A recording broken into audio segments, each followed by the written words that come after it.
सबसे पहले छोटी-छोटी चीज़ें बता देता हूँ मैं। क्रॉपिंग इंटेंसिटी का मतलब 1 साल में हम कितना फसल उगा रहे हैं।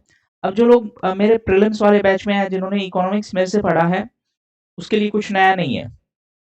बट फिर भी मैं काइंड ऑफ रिवाइज़ करवा देता हूँ। क्रॉपिंग इंटेंसिटी का बेसिक मतलब है कि 1 साल में कितना फसल उगा रहे हैं। अब अगर जिस एरिया में इरिगेशन फैसिलिटी वेल डेवलप्ड होगा ना, वहाँ पे किसान क्या करेंगे, मल्टीपल फसल उगाएँगे 1 साल में। तो वहाँ का क्रॉपिंग इंटेंसिटी होगा अच्छा। बट प्रॉब्लम क्या है कि इरिगेशन फैसिलिटी अगर अच्छा नहीं होगा, तो फिर बारिश के भरोसे खेती होगी और उस केस में क्रॉपिंग इंटेंसिटी कम होगी। तो बिहार के केस में और ये नेशनल लेवल पर भी सेम ही है, ऑलमोस्ट 1.4 है।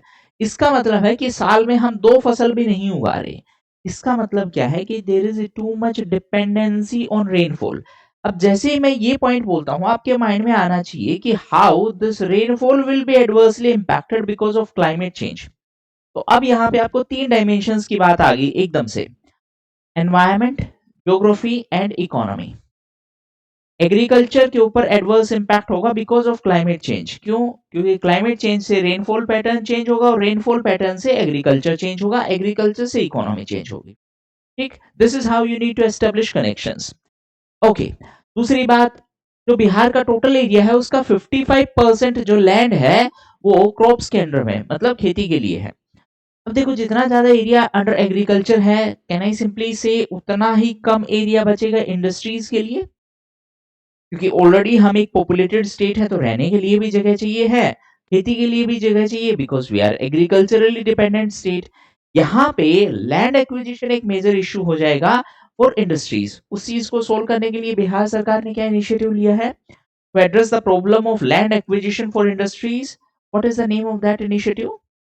हाँ, बिहार गवर्नमेंट का क्या इनिशिएटिव है?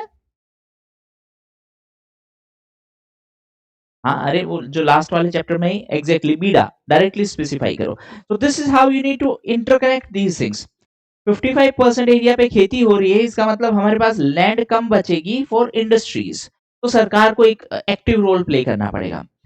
अब अगर मैं 55% जो लैंड है उस पे खेती की बात करूं, तो किस टाइप की फसल हम उगा रहे हैं? देखो, एक बार जल्दी से मेरे को ये और बताओ, बिहार में जो एवरेज इनकम है पर कैपिटा जीडीपी जीएसडीपी की जो बात है, कितना था नॉमिनल, कितना था और रियल कितना था, जो हमने इकोनॉमिक सर्वे के फर्स्ट चैप्टर में ही कवर किया है?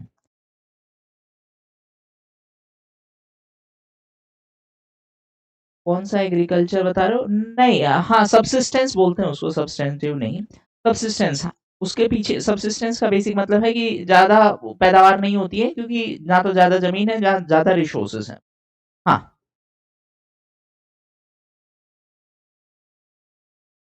हाँ 66,000 एंड 36। नॉमिनल है 66,000। हाँ, और रियल है 36। अब देखो क्यों है, उसके पीछे भी कारण समझो। जो खेती हो रही है उसमें से मान लेते हैं हमारे पास 100 हेक्टेयर है। उस 100 हेक्टेयर में से हम 94 हेक्टेयर पे तो सिर्फ फूड क्रॉप उगा रहे हैं, और उस फूड क्रॉप में भी 88% पे क्या उगा रहे हैं, सीरियल्स उगा रहे हैं।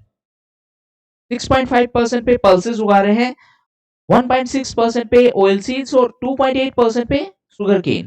देखो यहाँ से अगर आपको एग्जैक्टली नहीं भी याद रहे ना data, just directly pinpoint that on majority of area cereals are cultivated. अब यहाँ से एक प्रॉब्लम क्या होगी, देखो हम फूड क्रॉप्स उगा रहे हैं, फूड क्रॉप्स से इनकम का पोटेंशियल रिलेटिवली लेस होता है, क्योंकि अगर हर कोई फूड क्रॉप उगाएगा तो उसका सप्लाई रिलेटिवली क्या होगा, ज्यादा होगा। और सप्लाई अगर ज्यादा होगा तो बाय डिफॉल्ट क्या है, तो प्राइस क्या आ जाएगा, कम आ जाएगा। तो तीन चार पैटर्न समझो यहाँ पे। लगभग 55% एरिया बिहार का जो है उसमें हम खेती कर रहे हैं। उस खेती वाले एरिया में रफली 90% एरिया पे हम सिर्फ सीरियल्स उगा रहे हैं। हमारे फार्मर्स हैं वो स्मॉल एंड मार्जिनल फार्मर्स हैं। कितने परसेंट फार्मर? 97% फार्मर्स है बिहार में, वो स्मॉल एंड मार्जिनल फार्मर्स हैं। इसका मतलब क्या हुआ, उनके पास कितना जमीन है? 97% फार्मर्स के पास जमीन कितना है? Small and marginal. हाँ, जो प्रीलिम्स वाले बच्चे हैं बताओ कितना है? Basically it is less than 2 hectare. अब हमारे पास प्रॉब्लम है। प्रॉब्लम क्या है कि एक तो खेती के लिए जमीन ही कम है, प्लस एम्प्लॉयमेंट अपॉर्चुनिटीज और है नहीं। तो अब हम क्या हो गए, दोनों साइड में प्रॉब्लम में है। ना तो हमारे पास ज़्यादा लैंड है, ना ही उस लैंड पे जो भी अवेलेबल लैंड है उसपे भी ज़्यादा खेती नहीं होती है। देखो यहाँ से एक और प्रॉब्लम समझो। इसका मतलब क्या है कि एरिया जो है हमारा, उसपे साल में 2 फसल भी नहीं उगा पा रहे हैं हम।